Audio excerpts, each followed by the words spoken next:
ഇന്ന് തന്നെ ഡൗൺലോഡ് ചെയ്യൂ. കാണൂ നിങ്ങളുടെ ഫേവറേറ്റ് ഷോസ്. ഞാനിപ്പോ എന്താ ചെയ്യണ്ട? എനിക്ക് ആകം ഒറ്റേനെ പിഴിക്കാൻ വാരിക്കുഴി തന്നെയാ ബെസ്റ്റ്. ഇനി ഒന്നും നോക്കണ്ട, അതൊരെണ്ണം അങ്ങ് പണിയുക. എന്നിട്ട് വലിച്ചു കയറ്റാനുള്ള വടം പോലീസിനങ്ങ് ഇട്ടുകൊടുക്ക്.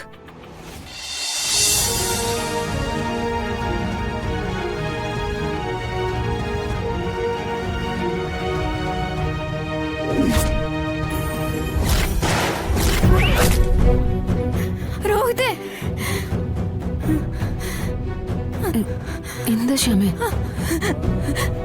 എന്താ നിനക്ക്? സ്വപ്നം എന്തും കണ്ടോ? ഇവിടെ നോക്ക്, മോൾ എന്തിനാ കരയുന്നേ?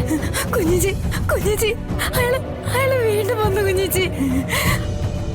അയാൾ എന്റെ രോഗത്തിനെ കൊല്ലു കുഞ്ഞിച്ചി. അയാളെ രോഗത്തിനെ ഇപ്പൊ കൊല്ലും. നോക്ക് ശ്യാമേ, ശ്യാമേ നോക്ക് നോക്ക്. ദേ, ഇവിടെ ആരും വന്നിട്ടില്ല. നീ സ്വപ്നം കണ്ടത്. കുഞ്ഞിച്ചി, എനിക്കിപ്പോ കണ്ണടച്ചുറങ്ങാൻ തന്നെ പേടിയാ. കണ്ണടച്ച തെളിയുന്നത് തോക്കും ചൂണ്ടി നിൽക്കുന്ന ഉപേന്ദ്രന്റെ രൂപ. ശ്യാമേ, നീ കരയാതെ. ഇനി ആരും നിങ്ങളെ ഒന്നും ചെയ്യാൻ പോകുന്നില്ല. ഞങ്ങളൊക്കെ ഇല്ലേ ഇവിടെ? എന്താ എന്താ ശല്യം? എന്താ ഉണ്ടായത്? എന്തിനാ ഇവള് കരയുന്നേ? പതുക്കെ. മരുന്ന് കഴിച്ചതിന്റെ ക്ഷീണത്തിലൊന്നും ഉറങ്ങിയത്. പക്ഷേ ഒരല്പം കഴിഞ്ഞപ്പോ എന്തോ സ്വപ്നം കണ്ട് ചാടി എണീറ്റു.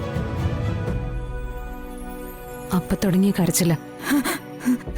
അയാള് വീണ്ടും കൊല്ലാൻ വരുന്നു എന്നൊക്കെയാ പറയുന്നത്. ശ്യാമേ, ഇനി ഒരാളും നിന്നെ ഇവിടെ വന്ന് ഉപദ്രവിക്കാൻ പോകുന്നില്ല. ഇതേ ഹോസ്പിറ്റലാ. എത്ര സെക്യൂരിറ്റിമാരാ അവിടെ ഇവിടെയൊക്കെ നിൽക്കുന്നറിയോ? എന്നെ തന്നെ ഇപ്പൊ അകത്തേക്ക് വിട്ടത് ഫുഡും കൊണ്ട് വരികയാണെന്ന് പറഞ്ഞതുകൊണ്ടാ.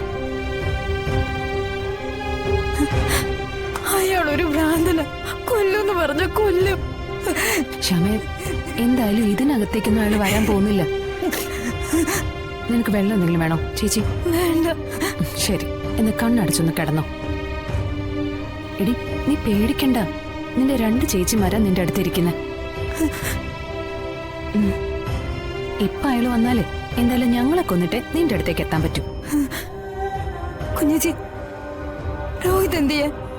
രോഹിതും വിഷ്ണുവേട്ടനും കൂടി എവിടെയോ പോയിരിക്കുക. അവര് വന്നിട്ട് ഞങ്ങൾ പോകുന്നുള്ളൂ. അതുകൊണ്ടാ പറഞ്ഞത് നിന്നോടൊന്ന് മയങ്ങിക്കൊള്ളാൻ. കിടന്നു. കരയേണ്ട മോളെ, കണ്ണടച്ചോ.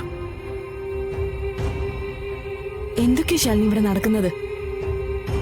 ഇവിടെ ഇപ്പോ മുംബൈ അധോലോകം പോലെ ആയോ? പണ്ട് സിനിമയിൽ മാത്രമേ തോക്കും വെടിവെപ്പൊക്കെ കണ്ടിട്ടുള്ളൂ.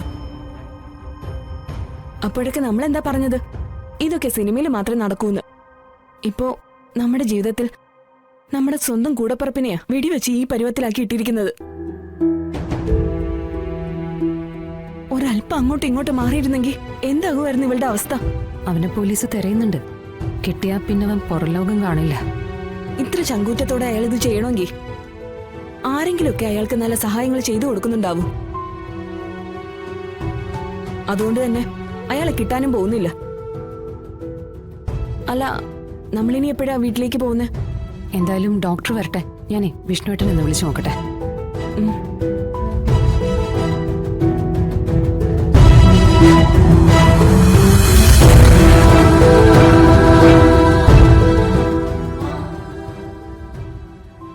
ചിറ്റപ്പൻ എന്താ ആലോചിക്കുന്നേ?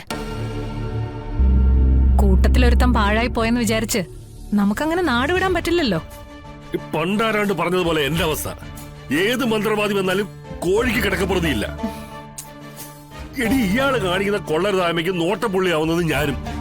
ഡിപ്പാർട്ട്മെന്റിൽ പല സുഹൃത്തുക്കളും എന്നെ വാച്ച് ചെയ്യാൻ പിന്നാലെ അടങ്ങിയപ്പോ അതിന് കാരണം ഇവ ഒറ്റ ഒരുത്തനാ. ഉപേന്ദ്രൻ നമുക്ക് തലവേദന ഉണ്ടാക്കുന്ന എനിക്ക് നേരത്തെ അറിയായിരുന്നു. കാശ് നഷ്ടപ്പെട്ടപ്പോ അത് തിരിച്ചു കിട്ടില്ല എന്ന് മനസ്സിലാക്കിയപ്പോ അയാളൊരു ഭ്രാന്തനായി. എന്തായാലും നനഞ്ഞിറങ്ങി. ഇനിയിപ്പോ കുളിച്ചു കയറാന്ന് അയാൾ വിചാരിച്ചിട്ടുണ്ടാവും. ഇതിപ്പോ അയാളല്ലല്ലോ കുളിക്കുന്നത്, കൂടെ നിന്നവരല്ലേ കുളിപ്പിക്കുന്നത്. എടി, എന്തൊക്കെ അയാളും അയാളുടെ വാടക കൊണ്ടുപോയി കൂടെ കാണിച്ചു കൂട്ടുന്നേ. പണി അറിയാത്തൊരു പണിക്കാരനും പണിക്കാരെ കൊണ്ട് നേരാമണ്ണ പണിയെടുപ്പിക്കാൻ അറിയാത്തൊരു മോലാളിയും. എടി, 2 പേരും കൂടി കാണിച്ചു കൂടുന്ന പേക്കൂത്തിന് സമാധാനം പറയേണ്ട ഞാനാണ്. എന്തോ അവന്റെ പേര്? ഡേവിഡ് മാർട്ടനോ? David Martin. എടി അവൻ ഉണ്ടേന്ന് തോക്കും കാണുന്ന ഇവിടെ വന്നിട്ടാണെന്ന് തോന്നുന്നു. തന്നിഷ്ടത്തിന് പ്രതികാരം വീട്ടെന്ന് പറഞ്ഞ് ഇറങ്ങിയതല്ലേ, വീട്ടട്ടെ. ഇപ്പൊ ഒരു കാര്യം മനസ്സിലായില്ലേ, നമ്മുടെ ബലത്തിലാണ് ഈ കാണുന്ന കളിയൊക്കെ കളിച്ചതെന്ന്. നമ്മളിൽ നിന്ന് തെന്നി മാറിയപ്പോ അയാൾ ഉദ്ദേശിച്ച എന്തെങ്കിലും കാര്യം നടക്കുന്നുണ്ടോ? പണം കൊടുത്താൽ എന്തും വാങ്ങാന്നുള്ളൊരു അഹങ്കാരം ഉണ്ടായിരുന്നു അയാൾക്ക്. അത് ഇതോടുകൂടി അങ്ങ് തീർന്നു. എടി പണം കൊടുത്താൽ കിട്ടാത്ത വേറൊന്നുണ്ട്, ചങ്കൂറ്റം. അത് പൊക്കി പിടിച്ചു കൊടുത്താൽ നടക്കുന്നുണ്ട്. ഇനി ആരെ പുറത്ത് കുതിര കയറണമെന്ന് പറഞ്ഞു അവനെ, ആ വിഷ്ണു. എടി അവന്റെ കയ്യിൽ എങ്ങനെ ഇയാളെ കെട്ടിയാൽ എടി വട്ടയിലും കൊട്ടയിലും എടുക്കാൻ പറ്റാത്തവരെ ഇയാളെ വഴിച്ചു കോരേണ്ടി വരും.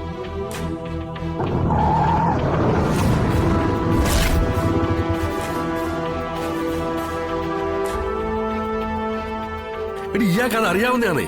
അവന്റെ നിന്ന് നല്ലവണ്ണം കിട്ടിയിട്ടുണ്ട് ഇവന്. രോഹിത്തെ വാടാ. ഇനിയിപ്പം ഈ പണ്ടാറക്കാലം ഒളിച്ചിരിക്കുന്ന സ്ഥലത്ത് ഇവനെ പുകച്ച് പുറത്തേക്ക് അടിച്ചില്ലെങ്കിൽ ഇവന് സംരക്ഷണം ഞാനാ കൊടുത്തതെന്ന് പറഞ്ഞ് ഡിപ്പാർട്ട്മെന്റിൽ നിന്ന് എനിക്കെതിരെ അന്വേഷണം വരുമ്പോളെ പിന്നെ അതെന്റെ ജോലി തന്നെ ബാധിക്കും. ഞാനിപ്പോ എന്താ ചെയ്യണ്ട? എനിക്ക് ആകം ഒറ്റേനെ പിഴിക്കാൻ വാരിക്കുഴി തന്നെയാ ബെസ്റ്റ്. ഇനി ഒന്നും നോക്കണ്ട, അതൊരെണ്ണം അങ്ങ് പണിയുക. എന്നിട്ട് വലിച്ചു കയറ്റാനുള്ള വടം പോലീസിനങ്ങ് ഇട്ടുകൊടുക്ക്. അല്ലാതെ ഞാൻ നോക്കിയിട്ട് വേറെ മാർഗമൊന്നും കാണുന്നില്ല.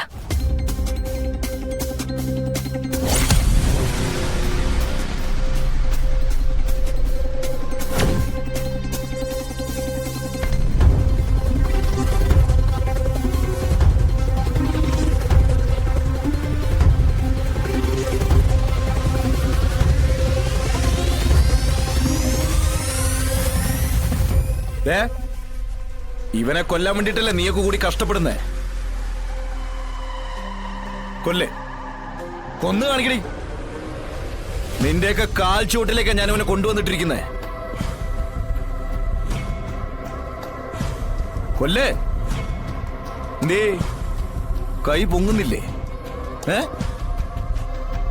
അതോ റിവോൾവർ കൈ കരുതാതെയാണോ നാട് മുഴുവൻ ശത്രുക്കളുള്ള അസിസ്റ്റന്റ് കമ്മീഷണറുടെ ഈ ഇരിപ്പ്? ഓഫീസിൽ വന്ന് പോകർത്തനം കാണിച്ചോണ്ടല്ലോ. ചന്ദ്രബോസിന് ഇവനെ അങ്ങ് തീർക്കാനാണെങ്കിലേ ഇന്നിവനെ അടക്കം ചെയ്തിടത്തെ ബലിക്കറിയും ചെറുകുളിയും തുളസിക്കെതിരൊക്കെ ആർത്ത് പിടിച്ചേക്കടാ, ഒഴിവാക്കി വിട്ടതാടാ. പക്ഷെ ഇപ്പൊ ഇവന്റെ നേരെയുള്ള നിന്റെ ചിറ്റപ്പന്റെ അഴിഞ്ഞാട്ടം ഉണ്ടല്ലോ, ഇതിൽ എനിക്കും ഇവക്ക് യാതൊരു പങ്കുമില്ല. എടാ, ഇത് നിങ്ങളുടെ കുടുംബ പ്രശ്നമാണ്. അതിന് ഞങ്ങളെന്തോ മറുപടി പറയാനാ? അച്ഛന്റെ അനിയന്റെ സ്വത്ത് നിന്റെ അനിയന്റെ കയ്യിലിരിക്കുന്നു.